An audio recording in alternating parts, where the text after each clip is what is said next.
When you think about culture shift and transformations, and maybe even leveraging that segment that we just spoke of, what comes to mind?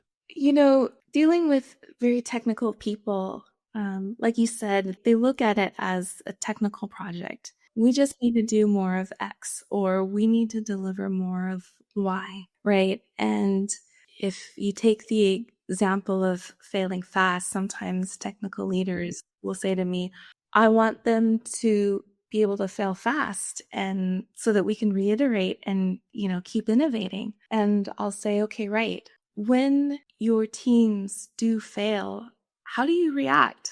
What do you say to them? Are you creating an environment that encourages them to fail? And, because I really try to embed myself, I sit in those meetings and I watch the operations reviews and I watch the, meetings, and I will shout out, well, when there was that failure, your response was, why did this happen? Not, great, we failed. What did we learn from it? It's just those refinements in shifting the culture and thinking about how the technical goal affects the people and how the people move along with that goal.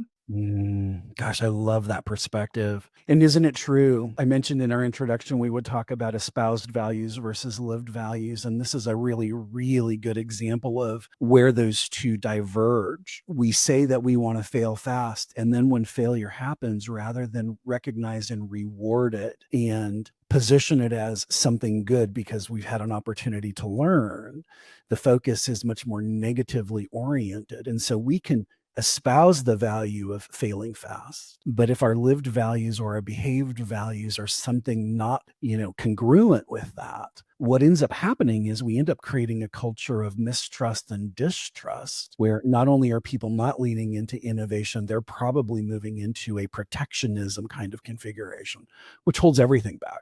Yeah, absolutely. It holds everything back and you're just so much further from that goal that you wanted. Yeah. And what it sounds like to me, again, your position in the organization is one of the things that have enabled you to be successful with your teams is you're helping them get clarity first. You're then helping them get alignment. And then it feels a little bit like accountability, like you're keeping them on track with what we said it was going to take to be successful versus maybe natural instinct or historic responses or behaviors. Does that sound right? Yeah, absolutely. The first thing I always try to do is to build enough trust with the leaders that I can also hold them accountable, right? That we have that trusting relationship, that we can have those honest conversations, and they will feel safe if I pull up a mirror and help them see what I'm seeing.